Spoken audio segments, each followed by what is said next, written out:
सीधे चलता हूं, इस वक्त उत्तर प्रदेश के स्वास्थ्य मंत्री डॉक्टर सिद्धार्थनाथ सिंह जी हमारे साथ जुड़ गए। सिद्धार्थ जी, एक सवाल आपसे क्विकली ले लूं।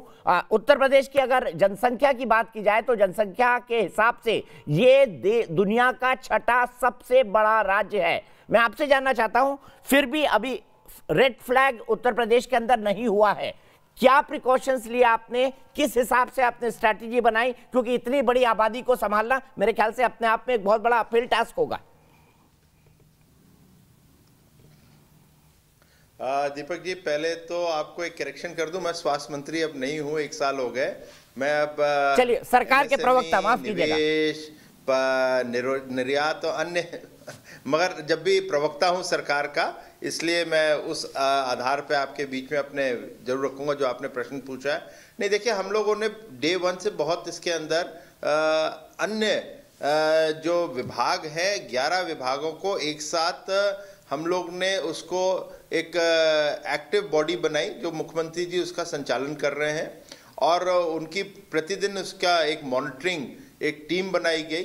उदाहरण के लिए, जैसे हम लोग ने हेल्प डेस्क जो है पूरे उत्तर प्रदेश के अंदर 65,000 उत्तर प्रदेश में हेल्प डेस्क बनाए हुए हैं। हमारे पास L1, L2, L3 के अन्य अस्पताल जो सरकारी अस्पताल हैं, गवर्नमेंट हॉस्पिटल्स हैं, उसके अंदर हम लोग ने जैसे L1 के 1,23,000 L1 में हम लोग ने बेड्स बनाए। उसी प्रकार से हमने 15,000 L2 में बेड्स बनाए। फिर 13,000 बेड्स हमने L3 जो टियर 3 के L3 जो होती है टर्शरी केयर होता है उसमें बेड्स रखे। हर डिस्ट्रिक्ट्स में जहाँ पे हमारे पास वेंटिलेटर्स नहीं थे, ये जब शुरुआत हुआ तो कोविड में हम लोग के पास वेंटिलेटर्स हर डिस्ट्रिक्ट में नहीं थे, उसको पर्याप्त मात्रा में उसको उपलब्ध करवाया हम लोग ने। हमने जब शुरुआत करी थी कोविड की मार्च में, तो हमारे यहाँ जो टेस्टिंग लैब थे सरकारी व्यवस्था में वो 2 या 3 थे। आज मुझे खुशी है वो 44 हो चुके हैं। प्राइवेट जो एग्जिस्ट नहीं करते वो 44 हो चुके हैं।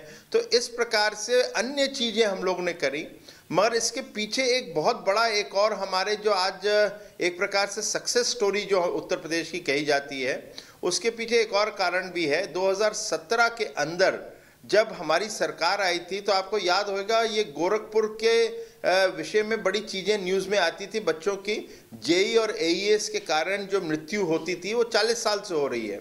लेकिन हमने यूनिसेफ के साथ मिलकर और एक पूरा नॉन जो कम्युनिकेबल डिजीज़ होती है उसके ऊपर एक व्यापक हमने एक अभियान चलाया जिसको हम दस्तक अभियान कहते हैं।